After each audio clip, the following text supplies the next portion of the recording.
So, we live a life, Quan.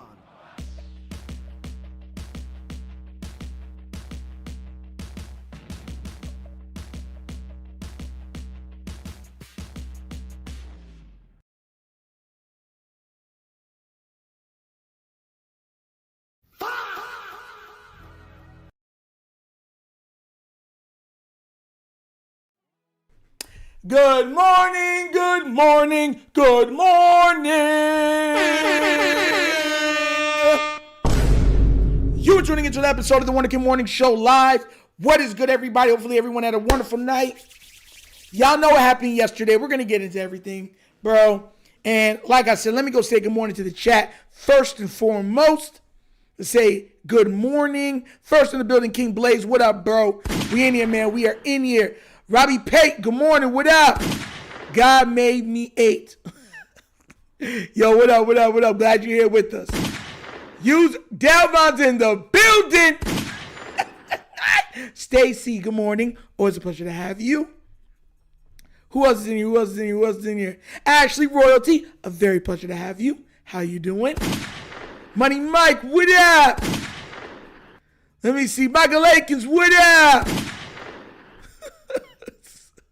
Jared, what up? Telling y'all, man, Zelly, what up? Yeah, we got people in here. Yeah, I love it. I love it. I love it. I love it. Garrison, what up, brother? What up? What up? Tila, good morning. A pleasure to have you. How you doing? Let's see. King Lee, my bro, what up, bro? What up? All right, guys. Now, that's it. Hi to everyone. Good morning, everybody. All right. Hey, Coach is in the building. Listen, man, if y'all know what that is, that's Coach from Hospitality Films. That's my guy. Please go show him some love. He got to 12K. I'm very happy for him, but he's nowhere where he needs to be. He's not where he wants to be. We need that brother over there at 15 and 20. Me too. So if y'all have not already done so, please make sure you go over there and show him some love. And on Mondays, I will be live with him on more Hospitality Films also, okay? There's a lot of content creators that come here, like Ravens Talk with Yolanda. Shout outs to her and Hendo on the Rogue Pod. Shout out to everybody, man. Flex Zone, another one. Give them some love and go check out their content. They make great content, guys. Great content. LBHC Lunch Break Hot Take, same darn thing. Okay, guys? But I want to make sure I say this, right? I want to make sure I say this from the heart, okay? Okay? I heard it really meant to me that Bisciotti got fired to me. Harbaugh thought he was okay, but Bisciotti said, no, you're gone today. He called him on the phone to let him know that Ravens is no longer home. Ooh, I heard it from the grapevine. How much longer can he be mine? Ooh. Bro, listen, I'm not gonna lie to you, but Shotty's cold-hearted, cold-blooded, because the way of that brother, when they asked him, like, so if Luke would have made the kick, how much longer would Harbaugh have been hired? A week? Like, bro, listen, I went live during it. Listen, bro, y'all saw me. I was reacting to it live. I was like, he was up there almost like, it is what it is. Y'all gonna get this work. I don't know if y'all watch battle rap, but there was a rapper that used to say, he don't get this work. He don't get this work. And that's what he did. There's some things, of course, we're going to talk about today because you already know there's something that people are already trying to run with the negativity. And I don't think it was negative. I think it was more of somebody that's the owner speaking from an ownership position. Another thing that was said yesterday to me, and I'm going to make a video about it today. I don't know if y'all caught that little slight about the team's unsuccessful season, but that was a threat to Eric DeCosta. Eric DeCosta looked like he was, bro, if you looked at Eric DeCosta, he looked like a prisoner. Did y'all watch that bald head? It wasn't even shiny. He looked like he was a prisoner. Like, and I'll break down what I meant and what I mean and what was said. He was sitting there just like, and when he brought up John Harbaugh, he looked like he wanted to cry. Like tears were going to escape his eyes. And Bisciotti said something. Matter of fact, I brought this up. Bisciotti had said that he talked to EDC about letting go Harbaugh before all the other stuff went down. Way before. Days before the last game before Pittsburgh. Because he said 4 days. 5 days, something like that. Before the last, what's it called? He had talked to him about it before it had happened. So that means it happened before the game that we were supposed to play for Pittsburgh. And his eyes were welling up, and you could see it where he would zone out at times. Now, I don't know if you guys know what true, and I'm not saying anything funny or fishy is going on, but I don't know if you guys understand what, like, loving somebody is, like having a true connection with somebody. When that person hurts, you hurt. That's what marriage is. You know what I'm saying? Marriage is, that's what even the Bible says, where you're ripping away from your parents to become one with your, one flesh with the opposing, with your spouse. You know what I'm saying? That's what it is. When you truly care about somebody, when they're in pain, you're in pain. And that brother looked like he was in pain. He's up there like, yeah, Steve, yeah. You're so funny, man. Yeah, Harbaugh deserves to get fired. He is my friend. Neighbor. I'm okay. These are tears of joy. I believe in me. I believe in you. I believe in we. That's what he looked like up there. And then Bisciotti took a shot because he said, and I'm paraphrasing, that I already talked to Eric about his role in the mistakes that got our little friend fired. I was just like, that part right there to me was Bisciotti flexing and being like, even if everyone believes that you're one of the top GMs, I'll show you the door too. And you can go be one of their top GMs, but you won't be the GM here. That's what that read to me. That man looked scared. Even when he laughed, ha ha ha ha, he's like, ha ha. Ha, ha, ha, ha, ha. And he fist bumped him. Ha, ha, ha, ha, ha, ha. Like, you watch what EDC looks like when he's next to Harbaugh. He was like jovial. They'll laugh and look at each other. Like, you know that friend you grew up with in middle school, high school? Sometimes y'all just look at each other. Like, something happened in class, y'all be like, or you grew up in church, you'd be like, and you were holding in the laugh. That's what you saw with Harbaugh and EDC. EDC not only looked uncomfortable during that meeting, he looked flummoxed, he looked pressured, and he looked in a very unsafe space mentally. Because you even saw him when he was like this, trying to like hold himself, like console himself. Like, I'm looking at him like, bro, whose man's is this? Whose man's is this? He's on the hot seat. Bro, when you say that to somebody the way Al Bisciotti said it, that's not a statement, that's a threat.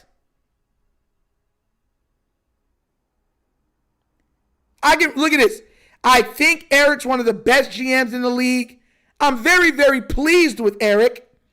I know Eric's been very introspective about his failures and how they contributed to our dear friend being shown the door. That's a quote. I'm reading it to you live. That's a quote.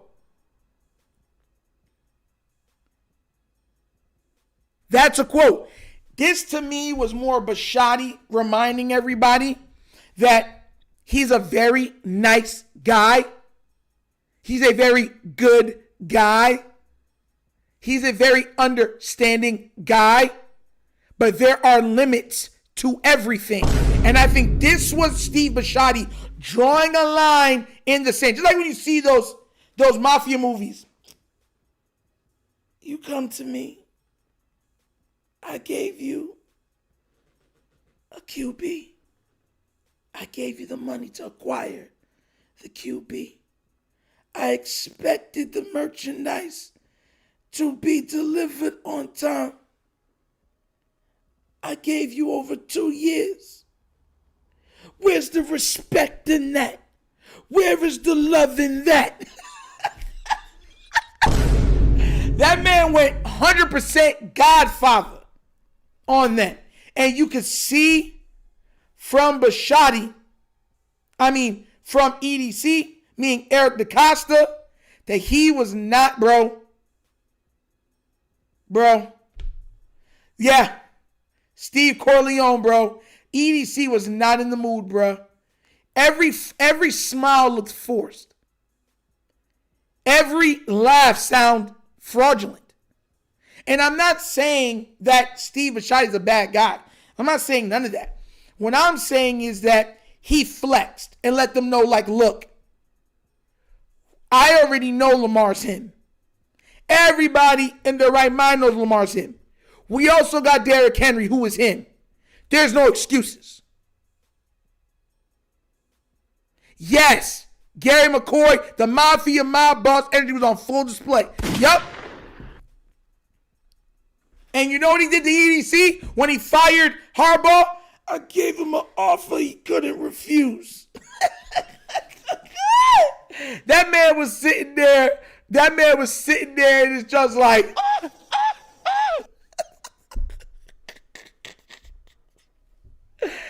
oh my gosh. Yo, said Lamar can get on this plane and let's talk business about, you know, that's big. Listen, he talking big boy talk now, right? Now, Lamar Jackson's one of the highest paid players in the league. He pretty much something like he can hop on my plane. He's laying it out like, yo, Lamar. Well, sorry, you got to do it properly.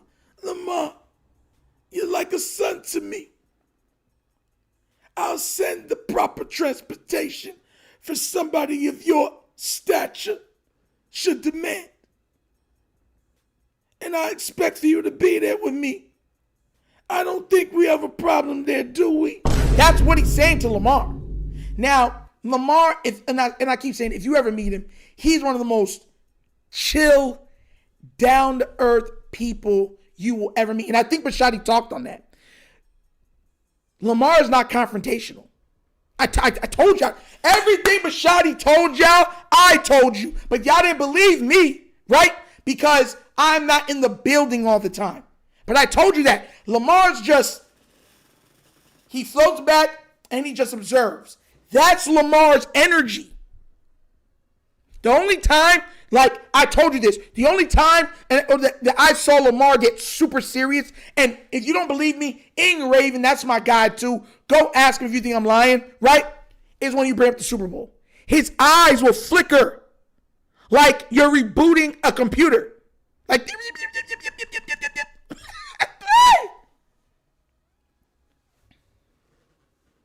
so he already knew that Lamar wasn't going to throw anybody under the bus.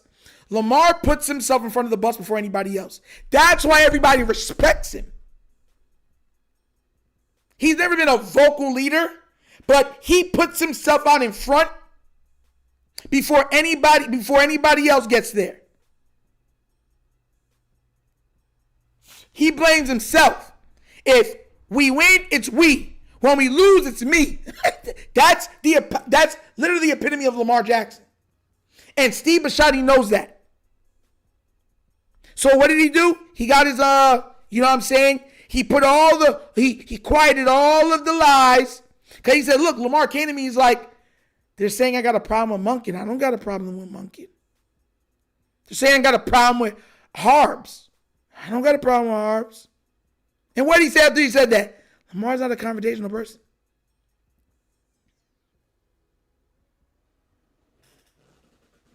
Oh, man, I ain't even trying to do that like that, man. Huey Freeman. But I'm trying to tell y'all this right now. Like, this was him flexing, letting everybody know, like, all of you guys have your positions to play. But I have this final say because I'm the owner. That's pretty much what Steve said. And I heard a lot of people were getting mad about what he said about Lamar. And I have it right here. Don't worry. I got it right here. I got it right. This is the one thing I did bring out of it. Check it out. Done. How much of a say will Lamar have in the head coach selection?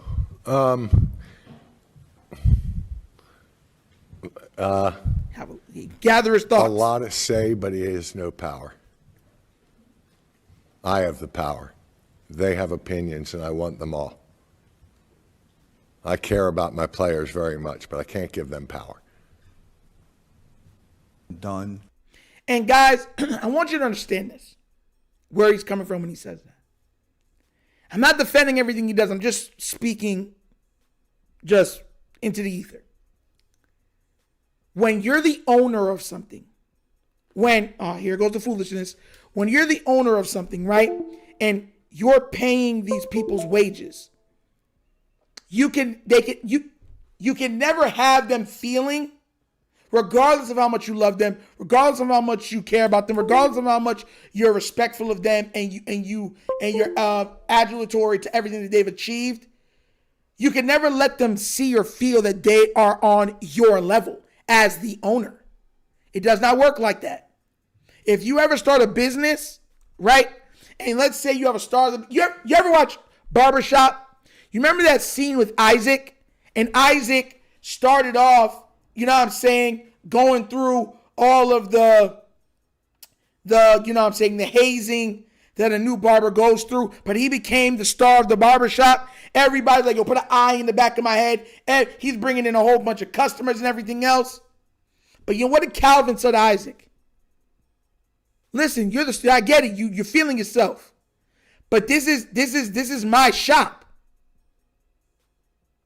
And he's not checking Lamar because Lamar doesn't do anything for you really to check him. Outside of him saying, I don't want this being drawn out. To me, that was him addressing Lamar directly. He's pretty much saying, like, look, I don't want this drawn out.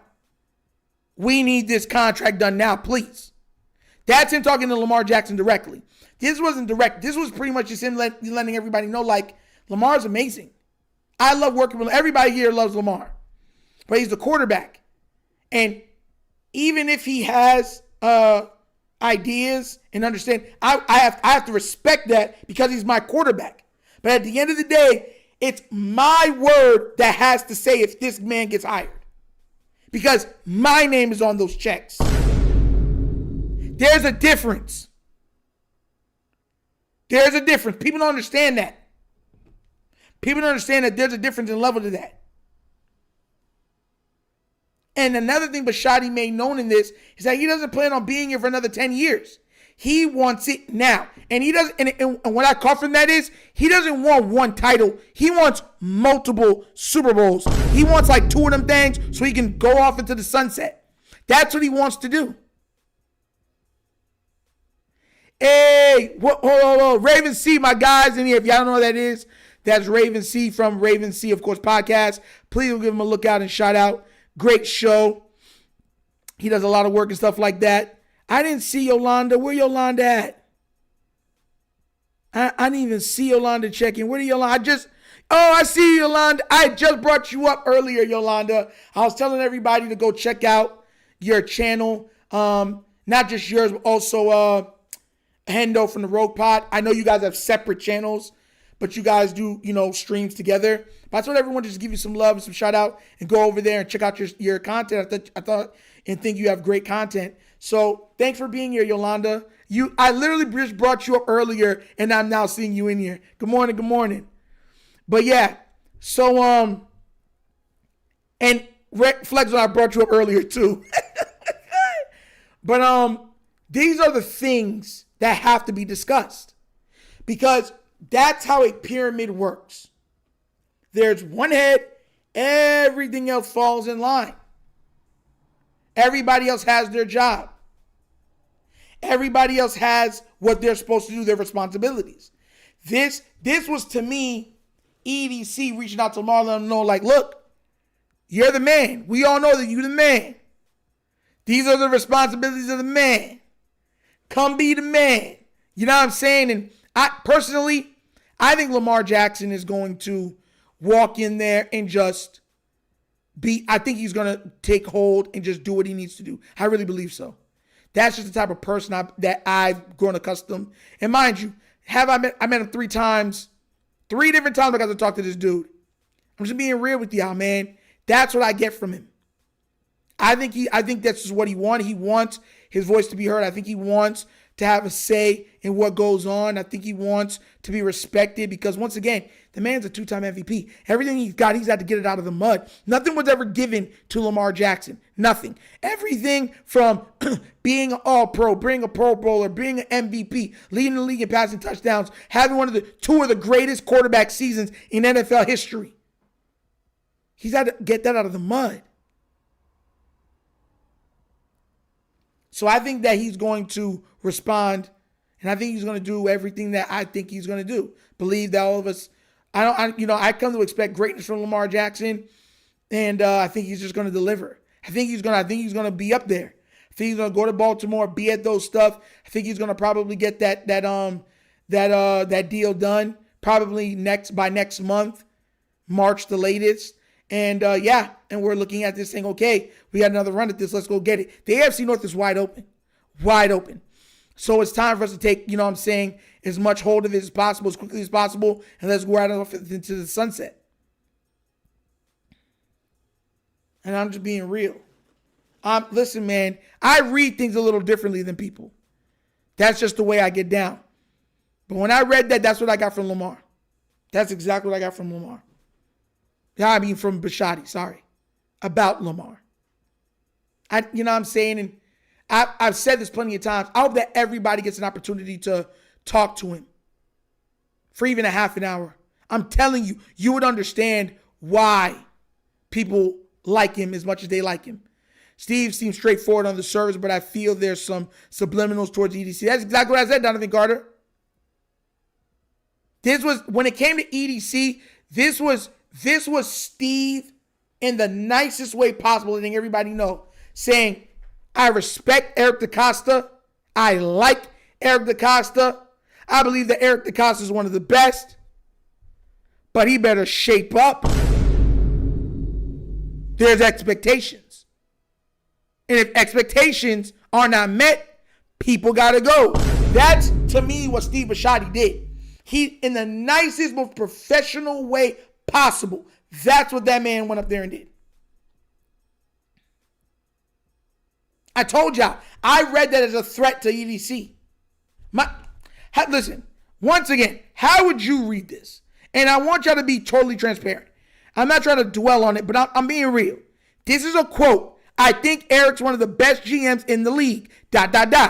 I'm very, very pleased with Eric. I know Eric's been very introspective about his failures and how they contributed to our dear friend being shown the door. That's him letting him know you're part of the reason he got fired. Don't go over here and be next either.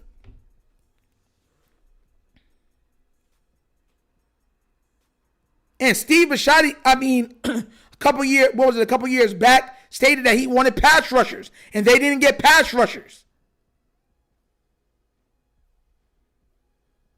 So that's what I'm trying to say, man. Like EDC, he can believe that certain guys are good picks. There weren't good picks. You missed. Now you got to hit, and hit a lot. Yolanda said EDC better wake up and make some changes to his drafting and free agent philosophy. Yeah, you're darn right he better. Or it's over. He already said he's looking to make some trades this year. I think he'll make probably 2 trades. Everything else will be draft. I expect the Ravens to make 2 to 3 trades. That is it for the year. They got me out here like top flight security freezing my butt. This man coach is wilding, bro. Wilding. We focus way too much on the defense. We need to focus on the O-line and number 1 receiver for once in Ravens history. Money Mike, I want to say this too, right? I focus on the defense at the level I focus on the defense simply because when it gets to the playoffs, you know the offense is going to make mistakes. You know they are. You know they are. Most teams make mistakes. There might be a fumble, interception. It happens. How can your defense cause more mayhem and chaos than the opposing defense? We haven't had that in Baltimore since Ray Lewis left. That speaks volumes to me. These are things that I worry about, that I think about. These are things that have to be addressed. Yes, I believe we need a number 1 receiver. I always say this. I think that Zay's a great 2. But I don't think he's a 1. A 1 is doubled and still delivers. Like, and mind you, it's very hard to be a number 1 receiver and be a diminutive, minuscule guy in stature. But Antonio Brown, the success stories of doing it are like Antonio Brown, Tyreek Hill, Steve Smith Sr., and they all played the position. They all didn't do it one way, being that small, being the number 1 receiver. All of them played a little differently. Tyreek was just pure, unmitigated speed. You understand where I'm coming from? He was speed incarnate. Antonio Brown was just unfettered route running with good football speed and great hands. Then Steve Smith Sr. was dog strength, ruggedness, jumping ability. People forget that Steve Smith Sr. could jump out of the building. They all played the number 1 receiver as diminutive men differently, but they're all successful in doing so. Zay Flowers, if he's to prove me wrong, has to figure out how he could be a number 1 receiver at that size, how he can still contribute when they're doubling him, when they're bracketing him, and still give off chunk plays and such. Still be a force to reckon with, even though they're doubling you, bracketing you, shadowing you. And the number 1 thing about that with me with Zay Flowers is his hands. He doesn't have consistent hands. The last number 1 receiver I seen that had drops a lot was Terrell Owens. But Terrell Owens made so many splash plays per game that you lived with it.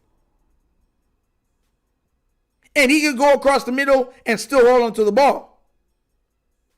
Zay Flowers' hands have to get better. They have to. They have to. If he'll ever be considered that, he has to be able to do that. Antonio Brown, he didn't fumble the ball. He wasn't tipping the ball. He had amazing hands. Tyreek Hill, even though at times he's a body catcher, he would still go up and go get the ball. Snatch the ball over 2 guys, between 2 guys. Pause. Same thing with Steve Smith Sr. We watched Steve Smith Sr. out-jump multiple corners and safeties. Just out-jump them. Grab the ball, stiff-arm them, and go up for another 10 or 15 yards.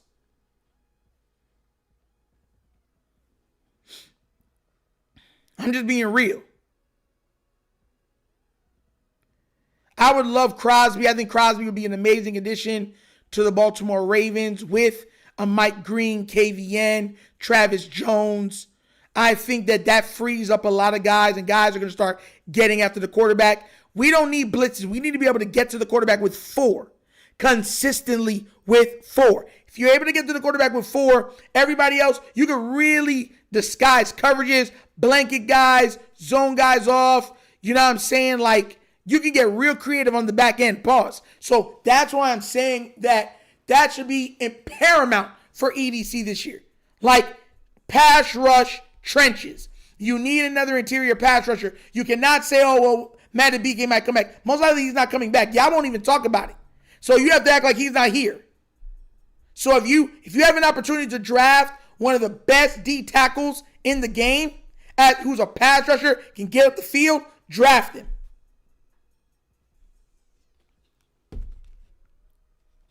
Noah Thomas is 6'5", 205. We can get him in the second, third round. Listen, I'm going to tell you this right now. I would love us to get a number one, but if we don't, and EDC said we're okay with the weapons, Zay Flowers, Tez, and D-Hop should be the 3 starting receivers for the Baltimore Ravens next year, if we don't bring anybody else in for the number 1 receiver spot. And I'm being real. Tez Walker threatens you deep. Pause. Every opportunity he's on the field. DeAndre Hopkins is a possession receiver. And him having more reps on the field, he gets more opportunities to make splash plays and develop more of a bond with Lamar, even further than he had this year.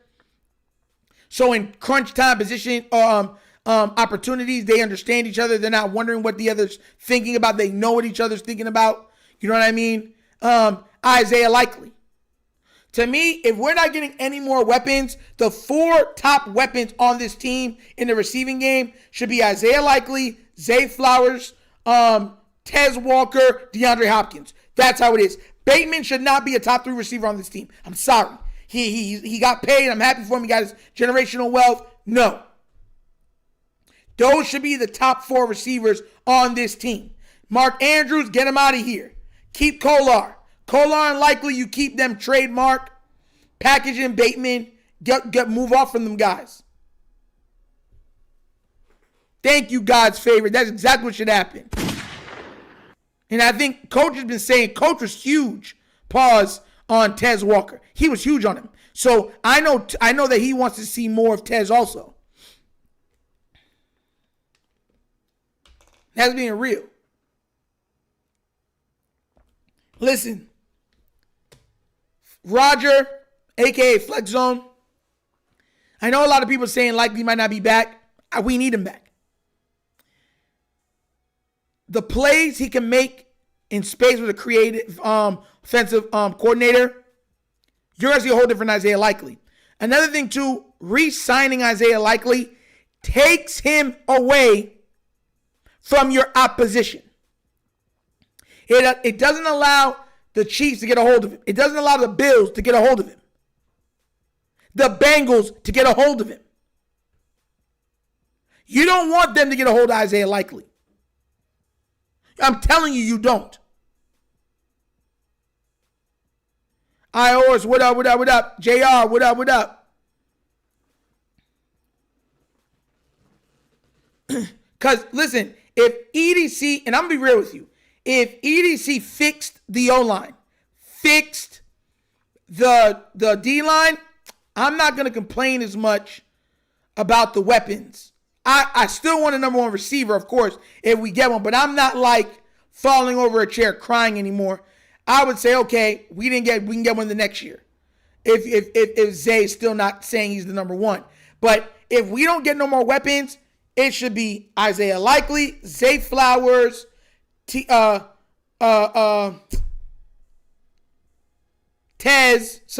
and D-Hop.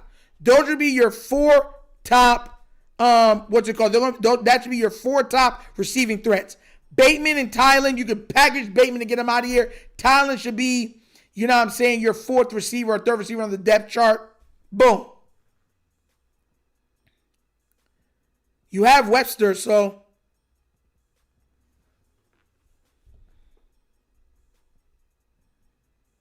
it's not about potential. We already know what Isaiah Likely can be. That's why every other team wants him. The Ravens just weren't making the best uses of him. And that's my problem with the Baltimore Ravens. Having talent and not making use of it. We're arguing saying that we need a big body receiver. Then when it's time to go out there and go get those passes, you have the one guy Isaiah Likely able to make those plays. No one else can be able to make those plays. Nobody.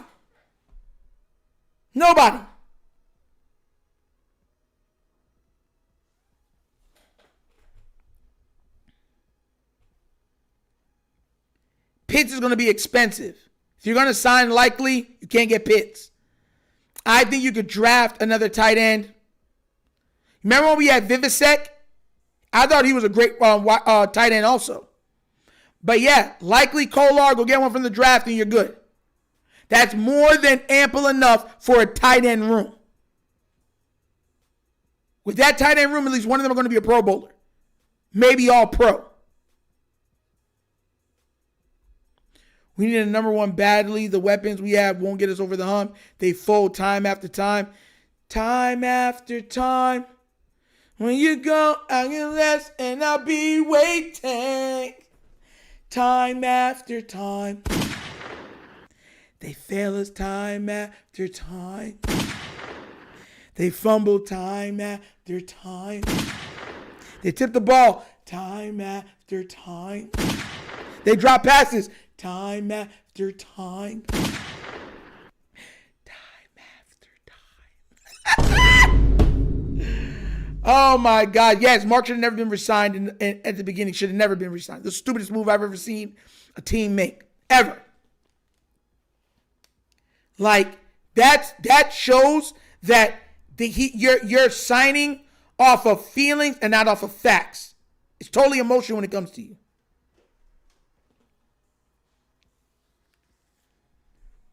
Now Nitro getting his Cindy Crest. I'm just being honest. Yeah, Money Mike, it happens way too often. You're right. You're 1,000% correct on that. It happens way too often. Way too often. It has to stop. If we're going to get to where we need to be, threatening for a Super Bowl, got to make changes. Got to make changes. Got it. We got it. That's just facts. If we let Likely walk, they better draft Justin Jolly from NC. Better check him out. You'll like his tape. Justin Jolly. I'll check him out. Ali, oh my gosh. If you got Justice Hill, Keaton Mitchell, that's another thing. Keaton might be gone. Because if Justice is back, they're probably going to keep Justice, keep what's his name, because Keaton's probably going to cost more money. They're probably going to keep Ali and let Keaton go get money from another team. Justice was hurt behind this offensive line. Hence why I kept screaming, we need to change the offensive line. Justice Hill was hurt behind this offensive line. Justice Hill was hurt behind this offensive line. Lamar was hurt behind this offensive line. Derrick Henry was almost hurt behind this offensive line. Keaton Mitchell was hurt behind this offensive line. Like, bro, get out of here, bro.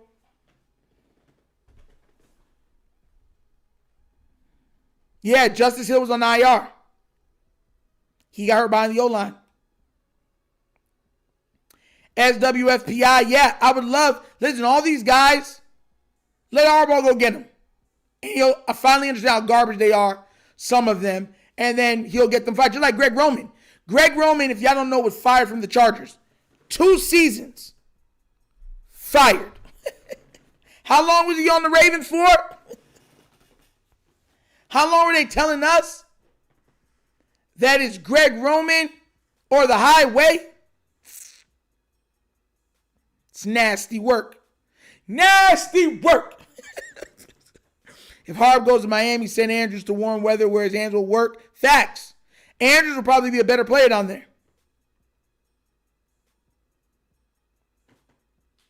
You can't keep everybody.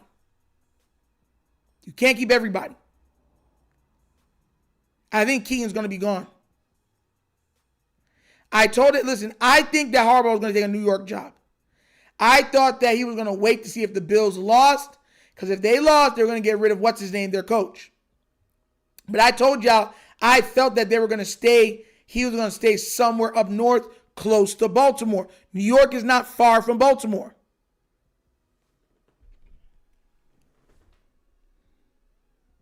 You know what I'm saying? It's not. Man, let me look up the distance. Look up that distance real quick. Let me find out.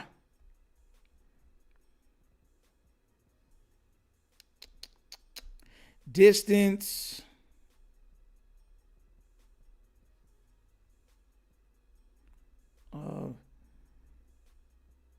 Baltimore to New York. It's a 3-hour drive. It's a 3-hour drive. From New York to Baltimore is a 3-hour drive. That's pretty much the same amount of you could take a train, they said, for 2 hours and 14 minutes. From Baltimore to New York. Just to let y'all know, 2-hour drive for me is like me going to Fort Lauderdale. Me going to Miami, maybe like 2 hours and 45 minutes.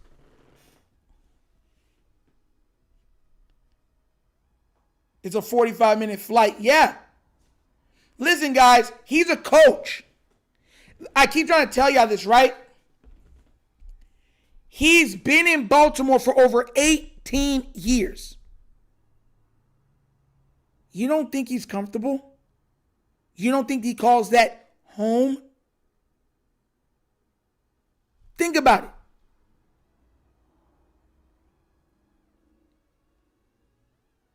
He wants to get something close that he can go home.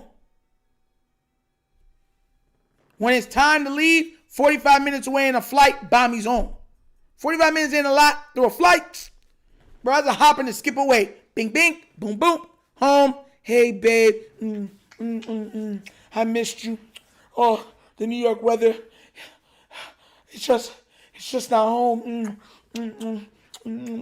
Is the kids home? They're all at college. I'm telling you this right now.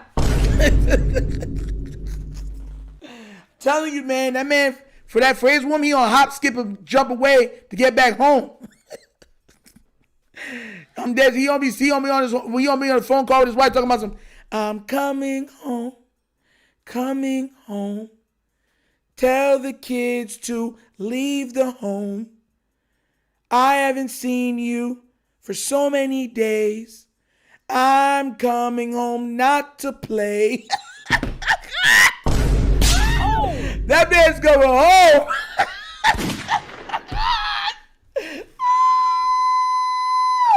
Yo, I'm telling y'all, bro. Y'all keep thinking I'm joking.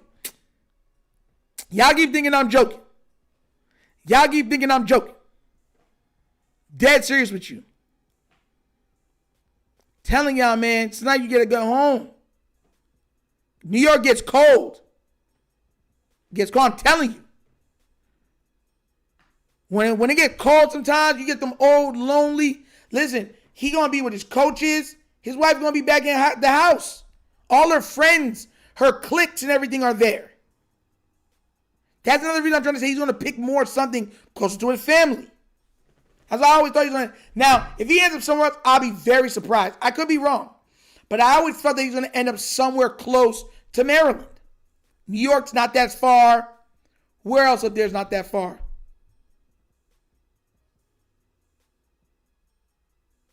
If the Philly job opens up, I can see him going to Philly. Philly's not far from there either.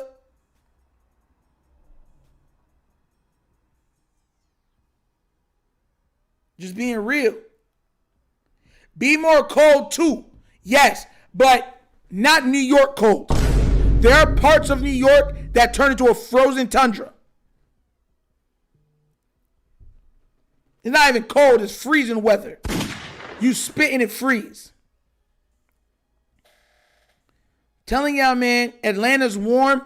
I mean, yeah, he could go somewhere to start fully over, but I don't know if he would do that if he's truly comfortable where he's at. And once again, he don't want to be nowhere too far from his woman. Listen, when you're married, bro, and you got money, you want to be too far from your woman? You don't. Oh, the Commanders are a good one. SWFP, yes. The Commanders will be a crazy one. Then he's right down the road from his woman. When a man loves a woman, he does what he needs to do to get home. No football game is gonna keep him away. calls his woman. He tells her, keep the door open. I'm only a hop and skip away. I'm telling y'all. Oh, my God. If the Commanders fired a coach, Harbaugh's going to be the Commanders. Well, I'm telling you that right now, bro. If the Commanders fire their coach, all bets are off for Harbaugh. Because then, now, that game between the Commanders and the Ravens is going to be even bigger. If McDaniel get his hands on Jaden Daniels, If McDaniels gets his hands on Lamar Jackson, what's popping tonight? Underlay, mama, iya, So, yeah. He ain't going to Miami. Commanders a 45-minute drive, exactly. John about to get that Florida license plate. We're going to get to see. We don't know. We're going to get to see, guys. Definitely get to see. That's what I said. If something happened in the coming weeks where, let's say, Philly said they're firing their coach or Commanders said they're moving off of their coach, something to that effect, John Harbaugh is going to be the guy that they're looking at for both of them. I'll tell you that right now. And Philly, I don't know if John Harbaugh was so much like Philly because he's not the head there. The GM's the head there. And the GM's going to let you know, I'm getting you a lot of talent. You better come through here. There ain't no excuses in Philly. They're not. Just being real. But guys, that's an episode of the Wunderkind Morning Show. Now guys, y'all know we end with a little bit of nostalgia trivia. Now, if you grew up in the 80s, 90s, y'all remember when computers really hit.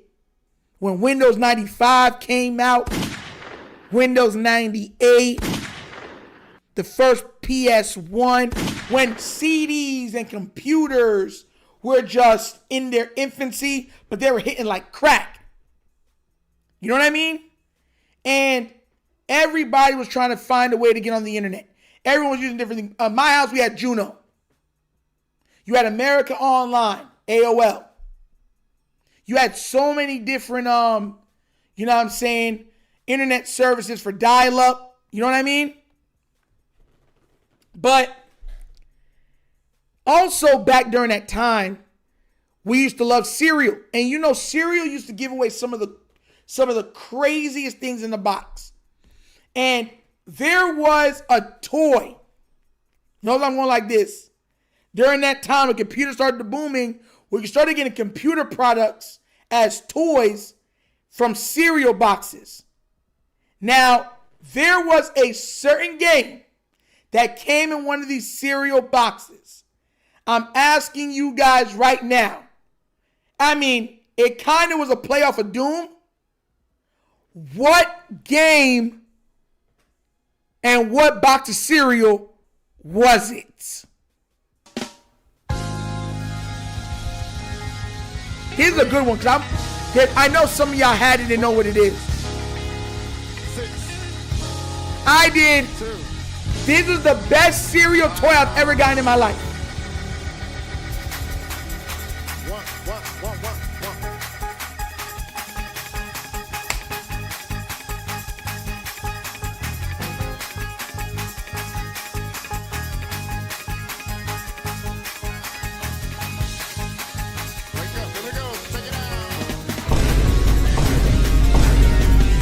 What, bro? Tell me, y'all, bro.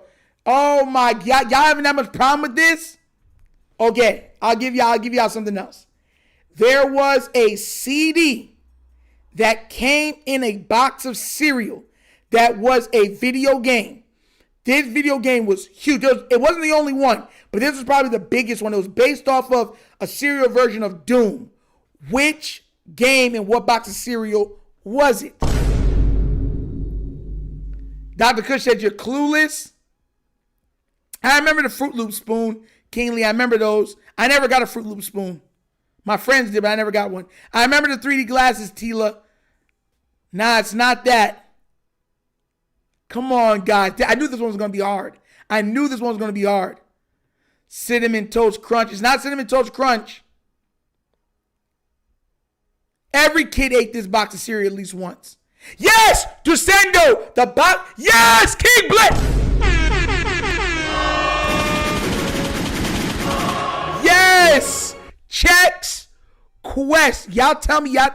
Listen, this is the game right here. It's called Chex Quest. Oh my God. I can't believe King Blaze got that Chex Quest. Yes, Descendo said Chex. Yes, this game was the best cereal game of all time. Because once computers were in their infancy, everybody was trying to jump on the computer train. Everybody, y'all remember it. Everybody was trying to have this CD of something. Everybody was trying to push something. This game was considered the best. Man, who is eating Chex? Don't act like you never ate Chex. Hold on. This is what it came in. And it also came, check this out, with 50 free hours on the CD-ROM for America Online. Bro, y'all is wildin', bro. You never ate Chex? Bro, y'all wildin', bro. Y'all are wild. Go look up Chex Quest right now. Y'all is wildin' on me right now, bro. I knew this one was going to be hard. Y'all don't remember Chex Quest? Bro, people were bringing in their games and downloading them on like in the library and in schools and stuff like that. It came out in 1996. Chex Quest.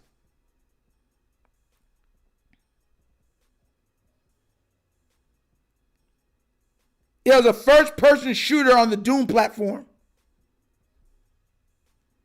That is crazy, bro. Are y'all serious?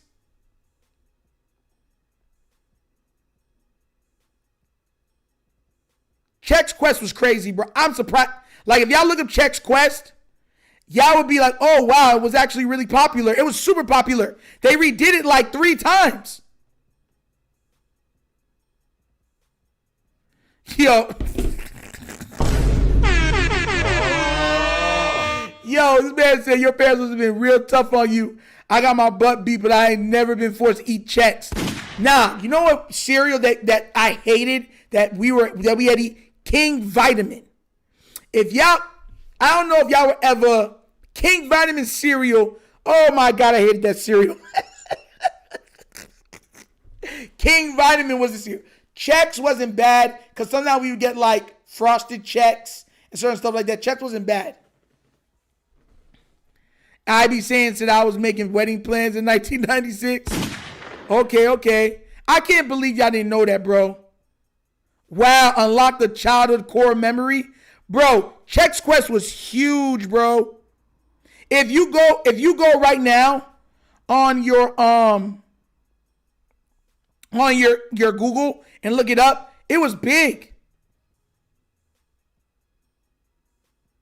Yeah, God favorite. We ate Chex with sugar too.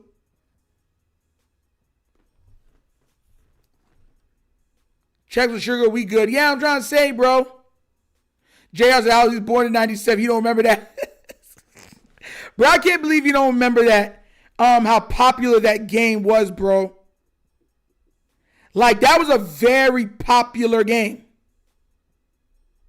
Like, very popular. Look at this. I'm going to read it to you. Chex Quest was incredibly popular, becoming a massive success for General Mills by boosting cereal sales over 200%, revitalizing the brand and creating a huge cult following for its fun, non-violent, Doom-based gameplay, making it a nostalgia touchstone for millions of kids in the late 90s. I remember this. I had it.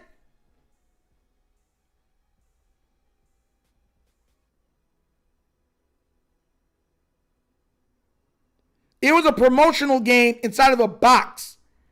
That was absolutely... You remember when Doom came out? It was like Doom, but for kids.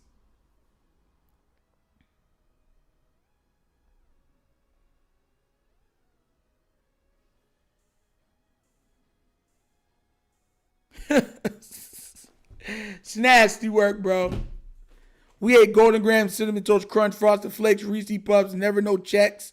I didn't like Golden Grahams.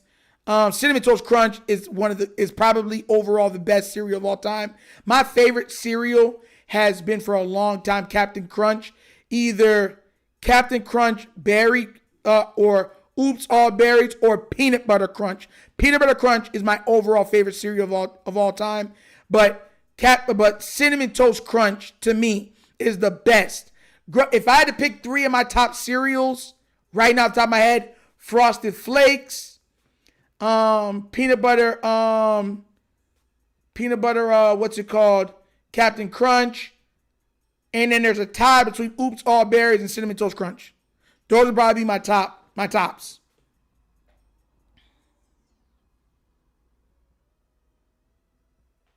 Real talk.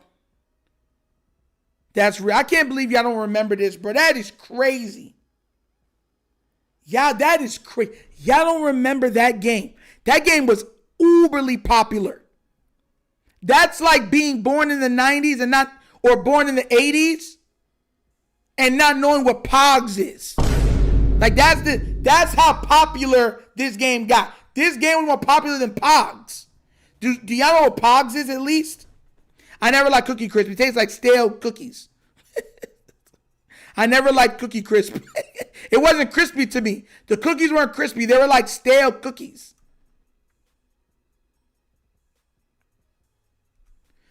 Y'all remember Pogs though, right? Pogs. If you remember Pogs, you should remember that. Because that was bigger than Pogs. I remember Alphabet cereal. I didn't like that one either.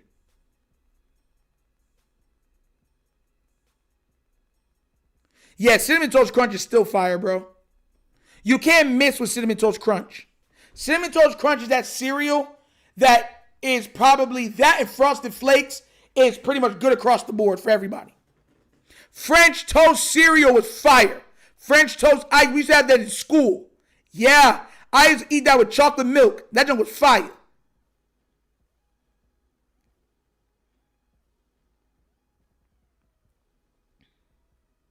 And that's being real. But guys, that's an episode of the Wonder Kid Morning Show. Hopefully you guys enjoyed the episode today. Please remember to like, subscribe, hit that notification bell. And if you'd like to donate, bottom of the screen QR code. You know how we do. We do through CashApp and stuff like that now because YouTube has tried to quiet us down. And also, if you want extra content, you're going to get to see by this week, you'll get to see the merchandise. I think you're going to like it. The merchandise, there will be, discounts for the members, okay, guys? But like I said, that's an episode. I never liked kicks. Kid tested, mother approved. I did not like kicks. But like I said, guys, have a wonderful day. God bless. And I'll check y'all later, okay, guys? Peace. We out of here. Yep. Finish him, Daddy. Do not